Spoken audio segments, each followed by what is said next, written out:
Hey, you're listening to the wrong podcast. Topics today include forward, favored, and frivolous. Wrong! It's the wrong podcast, but we'll make it right. Spinning the world in a whole new light. Winning wild and a little askew.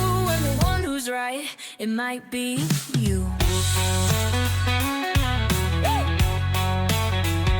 It might be you.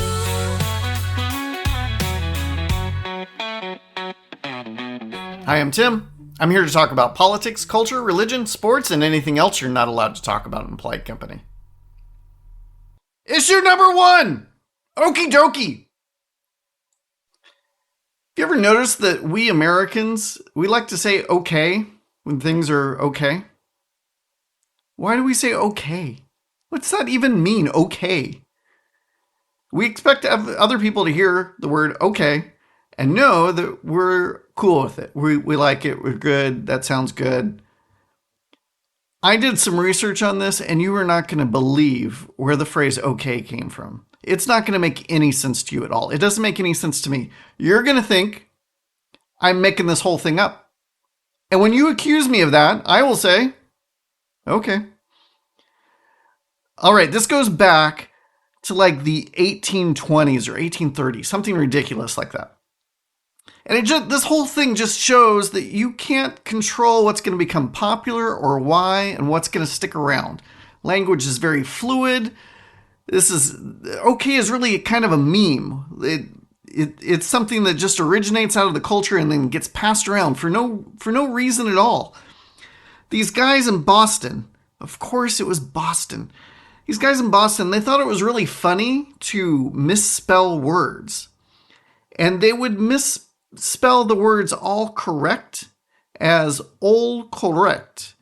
OLLKORRECT. Instead of all correct, they spelled it all correct. And they did this with all kinds of words. They just made up a funny voice. Kind of like the Seinfeld, that kind of thing. They made up a funny voice. They said things the wrong way. They spelled things the wrong way. And abbreviations happened to become popular at that time. People who spoke English just started abbreviating things, and they abbreviated all correct down to okay. And this is very similar to what we do with LOL and RTFL. We say LOL instead of laugh out loud. We text that in because it's just easier, LOL. And then, out of nowhere, the word I did it for the lulz comes about. Why do we say lulz? Well, because lulz is a way of fully pronouncing an abbreviation, LOL. It's the reverse of okay. And so, since that time, people started saying okay. And then this guy, Martin Van Buren, started running for president. That's right. We're going deep into presidential history here on the wrong podcast. We're talking about the presidential campaign of Martin Van Buren. He was born in Kinderhook, New York. Not Kinderhook, Illinois, for all you LDS people who are wondering if I'm going to talk about that Kinderhook. That's for a different day. Kinderhook, New York. Martin Van Buren was called Old Kinderhook. Okay, Old Kinderhook. And his presidential campaign encouraged people to join the OK Club. And this is why we say okay today. Okay. Issue number 2! Whippersnappers. There are 3 stories that hold a common thread. And that common thread is, these are things that baby boomers like. And the things they like, the things they're holding on to, are going away. And there's 3 stories in the news that are all along these lines. The first is Stephen Colbert getting canceled. Now, he's not exactly canceled yet. They're phasing him out in May. He's a late night talk show. Comes on at 11:30 at night. He took over for David Letterman. And he has been a vocal critic of Donald Trump. And When David Letterman left his show, the average age of his viewers was 60 years old. The average age of Stephen Colbert's viewers is 68 years old. And this kind of show isn't going to last forever. It's going away. Television is going away. People are not watching television the way they used to. We're all online, we're all on our devices, we're all on our streaming platforms. The people who continue to watch television are people who aren't adapting to the new technology. And a show like The Late Show, there's no reason for it anymore. We can all find out the latest news about our favorite celebrities and their newest projects online, through social media. It's very easy to follow all of these people now. We don't need shows like The Late Show to tell us what they're doing. If we want to see what Tom Hanks is doing right now, Tom Hanks will tell us himself. He doesn't need a show like The Late Show to let us know what's going on. And in addition, all of these shows have decided that they're going to go all in against Donald Trump. They're all going to be part of the resistance. And they have divided up that pie into, 4, 5, 8 slices. And that leaves one guy on Fox News who's putting on the same kind of show to do the inverse, to be the pro-Trump guy. And he's outrating all of them. And it's not because he's got a better show. It's because they've all divided up the pie among themselves. And the people who are watching are just people who've left the TV on. Sometime in 1997, they turned their TV on to Channel 2. I guess in Los Angeles, it's Channel 2. They turned the TV on to CBS, and they've left it on there ever since, and it's just on. And that is why Stephen Colbert has the audience he does. They're not invested in Stephen Colbert. They've got the TV on. That's all it is. There's a lot of people who've just got the TV on Fox News all day long. They don't care about the shows. That's just the show they watch. The sound quality and the color of the screen is what they're familiar with, and that's what it is. So we shouldn't be surprised that Stephen Colbert is getting canceled. And people want to make this a big deal. It's about politics. Oh, we're not standing up to Donald Trump. No, it's because this kind of TV show has existed less than 100 years. And TV in general isn't going to exist the way it has since it started. And this show, yes, it's a long-running format, but this kind of show is going away. One side note, Johnny Carson, when he was on, that was the heyday of this kind of show. Johnny Carson was making 40% of all of NBC's revenues. 40%. That's crazy. Stephen Colbert, not making anywhere close to that. And his show costs a lot more to produce than Johnny Carson's did. The other thing, oh, by the way, since I mentioned Colbert's audience and their average age, the average age of Fox News viewers is 49. Wrong! Excuse me, that's not right. It's 69. 69 years old. Which brings me to MSNBC. MSNBC is dying. And it's not anything to do with MSNBC. It has to do with cable as a whole. Just like television's going away, just like broadcast television is going away, cable television is going away. People are cutting their cords.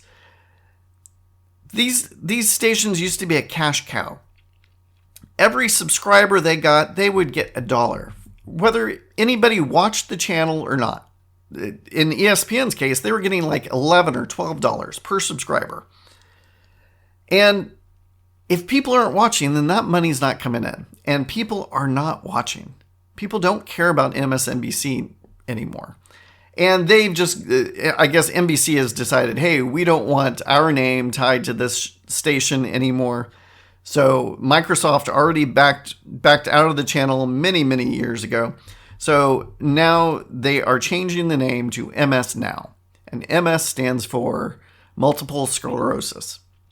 Just kidding. It does not stand for that. It stands for My Source. And they came out with a new logo, and this logo is a turd sandwich.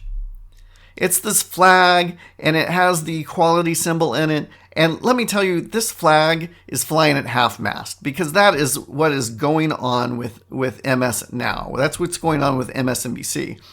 It is dying. They're just raising a flag that say, hey, we are almost out of here. A commentator I really appreciate, his name is Chris Stirewalt. He used to be at Fox News. He accurately reported that Donald Trump would lose Arizona to Joe Biden. And as a result of accurately reporting that Joe Biden was going to win Arizona, Fox News fired him. And he wrote a book called Broken News. And he does not go off on Fox News in this book. He takes his shots at everybody. And basically his premise is all of these stations are dying. They all see it. The handwriting is on the wall. That's a biblical reference for you. They all see that their days are numbered. So they are all just ramping up the partisanship. They're all just feeding everybody what their audience wants to hear, because they know they need to cash in while they can, because this format is going away. So they don't mind lying to you. They don't mind hiding things from you. And I'm not talking about Fox News. I'm talking about all of them. All of them are like this. They're all just playing to their audience's desires for what the news is.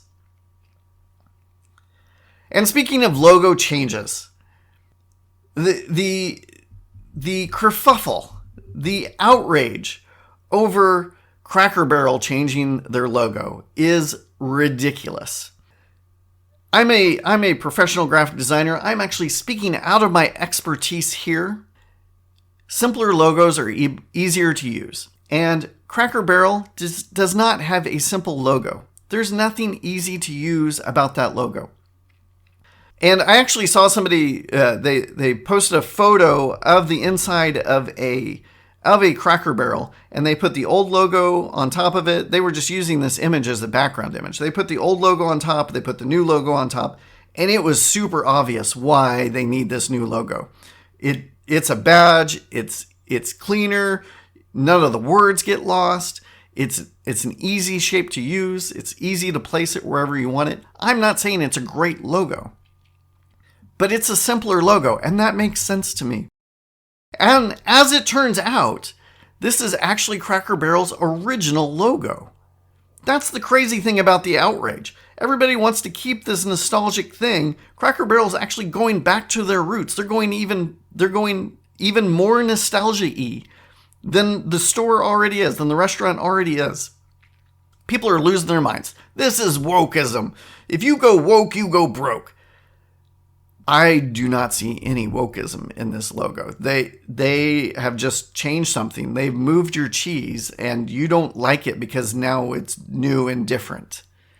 And if you are using the word woke to simply mean something I don't like, you have no idea what wokeism is.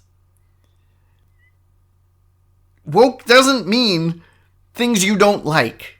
That's not what it means at all. And you are fine to not like this logo. Fine. Great. It looks like the Golden Corral logo, which I don't like Golden Corral either. Fine. You don't like it. Don't call it woke. It has nothing to do with wokeism. Hey, it's time. What are the rules? Oh, what are the rules? What are the rules? Don't touch my fries or my garden tools.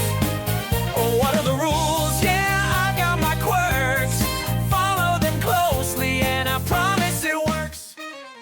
Recently, my family and I, we vacationed at Walt Disney World and Universal Florida. My daughter and I, we went to amusement parks 4 days in a row, and we walked 20,000 steps per day. That's a lot of steps. That's like 10 miles a day. And have I told you that it was in Florida in the summer? It was hot. And by the fourth day, I was just dragging. I could not take it anymore. We were at Animal Kingdom, my daughter and I took this funny photo where we were exhausted. We were on a train. Everybody gets off the train to go to the train stop. We're like, hey, let's just sit on the train. Well, it turns out I had COVID. I got COVID at Disney World. But that's not what this is about. What this is about is people cutting in line at Disney World. The lovely Wendy and we were talking about people cutting in line, and there just needs to be some sort of cultural rule about this. If you're a party of 3 and one person's up ahead, the 2 other people don't get to cut in line and catch up with that third person who's way up in front of the line. No, that person needs to go to the back with you. If you've got a large group, then the cutoff is 2. You get 2 people who get to catch up to the large group. If it's more than 2, you are being obnoxious. You're being obnoxious with the 2 people, but we're going to let it pass. We understand. Something came up. Maybe you had to get out of line and go to the bathroom. Fine. Catch up with your 2 people. But if you've got 3 to 8 to 20 people, heck no. Heck no. You don't get to cut. The people who got in line for you to save your spot, they need to come to the back. This is not cool. I was in line with somebody for the Avatar ride, which is it's a good ride. It's a 90-minute to 2-hour wait no matter what. They've actually got a bathroom in line. That's how long this line is. And there's all kinds of people cutting. And this one dad and son, they're cutting, and they cut twice in the same 5 minutes. I don't know how they did it, but I think they were cutting under ropes or barriers or stepping over things, and they just ended up in a loop.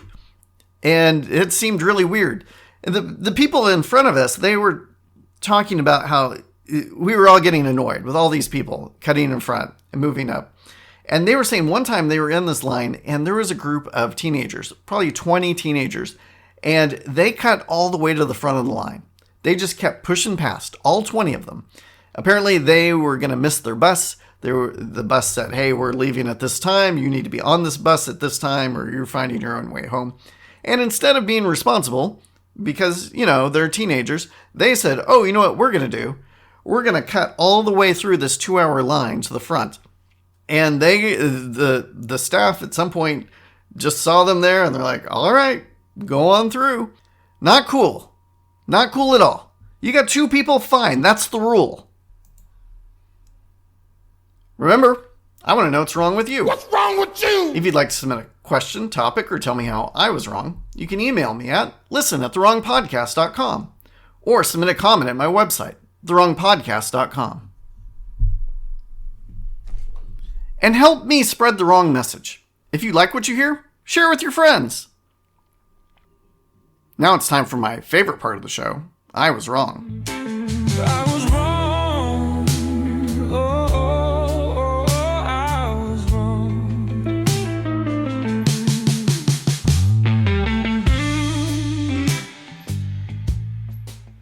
Listener Brent is going for a record here, I think. He writes in and says, hey, Tim, you were right. On your episode, Look at the Shoes, you mentioned we no longer have to wear shoes going through the TSA line to get on an airplane. I've been traveling this week with my family and have not had to take off my shoes. It is so freeing. Thank you for fighting for freedom for all of us, Tim. You are welcome, Brent. Issue number 3. Winners and losers. I am a conservative in general. Specifically, when it comes to economics, I am a conservative. And part of being a conservative is the idea that you let the free markets do their thing. You might need to establish some rules, you might need to set some guardrails, but in general, you let the market figure things out. The government should not be in the business of picking winners and losers. And the reason for this is the government is not good at it. There's no way you can centrally plan for what people's economic needs are. You have no idea what they need. People are moving away from television. The government should not be in the business of giving money to television stations to keep them in business. That's not what people want anymore. They don't need that anymore. They're moving on to other things. The government is generally incompetent. That's kind of a conservative idea. And the government is particularly incompetent when it comes to figuring out which businesses should live and which businesses should fail. That's an extremely difficult thing to figure out. And we need millions of people making their own economic choices out of their own free will to figure those things out.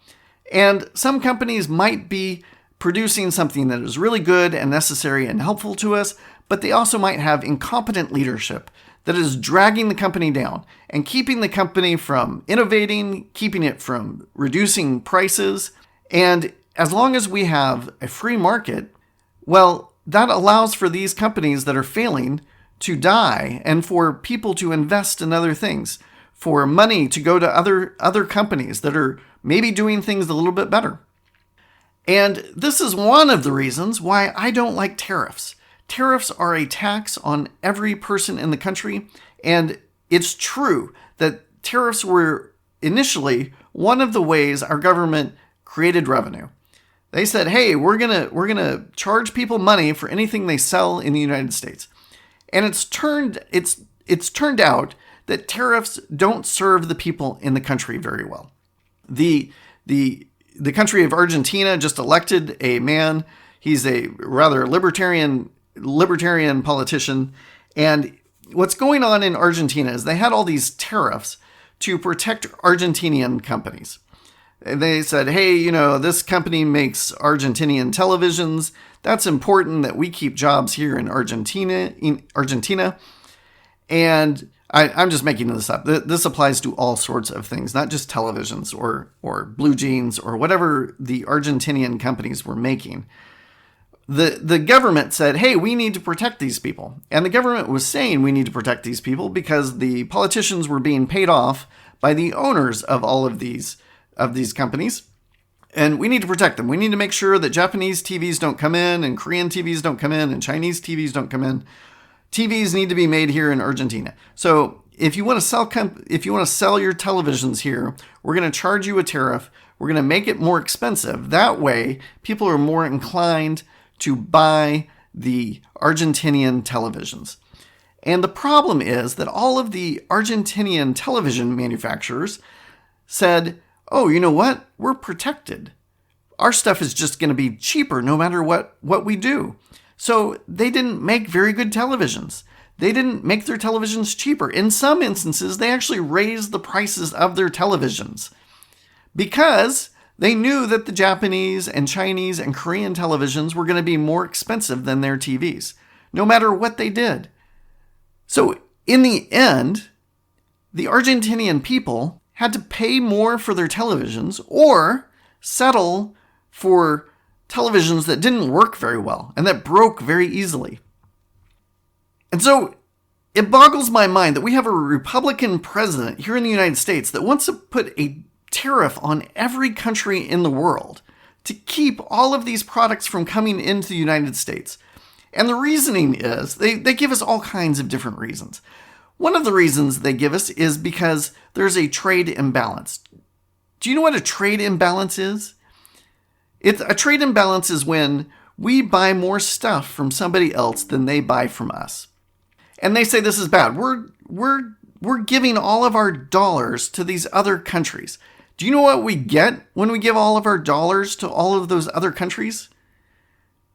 We get their stuff. We get stuff at a price that we think is a good price. We get quality goods at a price that we think is reasonable. We want to buy that stuff. We're happy to give our dollars away. And then you know what they do with our dollars? They can't actually spend our dollars in their country. They actually have to send their money back here in different ways. They have to invest it. They have to loan it to people. It's not like we lose those dollars. Even if we did, we get the stuff that we want. It's good. So when you put a tariff on everything from every other part of the world, you're telling Americans, hey, you need to buy worse stuff. You're not going to buy the best stuff in the world. You're not going to get the best cheeses or wines or televisions or cars. This is exactly what was happening with the American car manufacturing. They were making terrible cars. I heard somebody telling a story about how their car, if it was in the rain, it would stop working. What? You need your car to work in the rain. You can't just have your car die all of a sudden because it's raining. So Toyota came into the country, started selling cars, and everybody's cars got better because competition made Ford and GM and Chrysler say, uh-oh, we better build better cars. Otherwise, everybody's going to buy all these Japanese cars. The other reason that the administration is saying that we need to have tariffs in place is because of this imbalance. And what's nuts about this argument is they're putting tariffs on countries that we don't have a trade imbalance with. England, the United Kingdom, Brazil, they're buying more of our stuff than we're buying of theirs. But we're still putting a tariff on all of their stuff. Your reasoning isn't even consistent. The final worst thing about tariffs is that it's a tax. It's a sales tax. In general, Republicans have been against taxing the American people. They say people should have more of their money. And the Trump administration is currently bragging about all the money they're bringing in through tariffs. Yeah, where did the money come from? It came from Americans who have to spend more to buy the stuff that they want. You might say you're charging Japan or South Korea or Mexico the money for this, but those manufacturers, if you were in fact charging them for this, those manufacturers would just say, okay, well, the cost of making this good is now, it's more expensive. So we need to raise the price of this thing that we want to sell. It's not good for the American people for a number of different reasons. The government should not be picking winners and losers. And when the government says we value American products over products from anywhere else in the world, they are picking winners and losers based on nothing more than geography. Winners and losers should be chosen by who's selling the best product at the best price. That's what serves the American consumer the best. Speaking of winners and losers, the United States government decided to bail out Intel.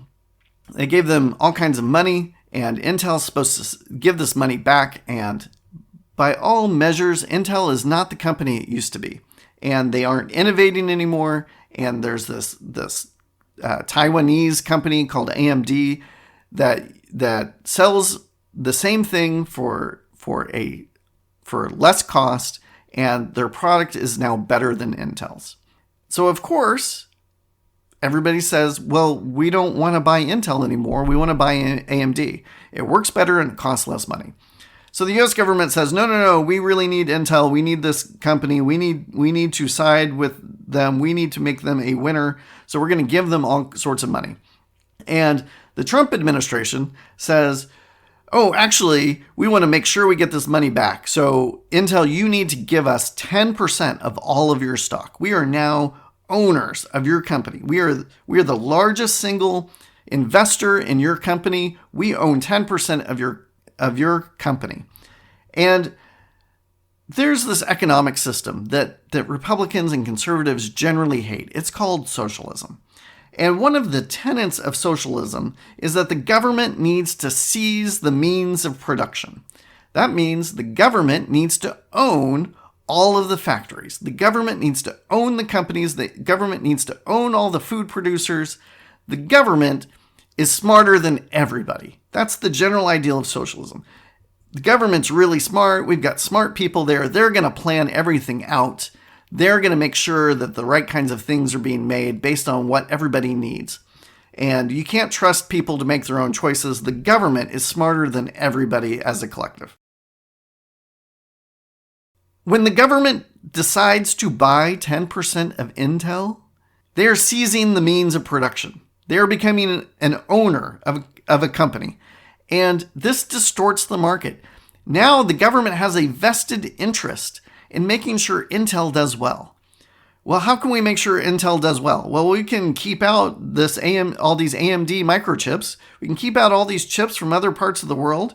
That way people have to buy Intel. That way our stock goes up and the government gets more revenue. There might be a company that decides to start making microchips here in the United States and wants to challenge Intel for market share. And the government can get in the way of that. They can say, no. We need to make sure Intel is always the top dog because we have a vested interest in this. That does not serve the American public well. It does not serve consumers well. Ultimately, it does not serve Intel well because Intel knows it's got somebody in its corner who's backing it up. And so it can make all kinds of bad decisions and be supported one way or the other by the US government protecting it.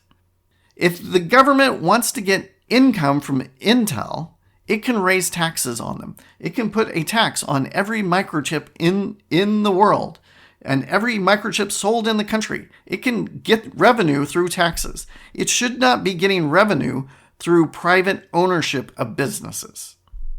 But I could be wrong. If you think I am, let me know. Let me know why. I had fun and I hope you did too. Bye-bye. It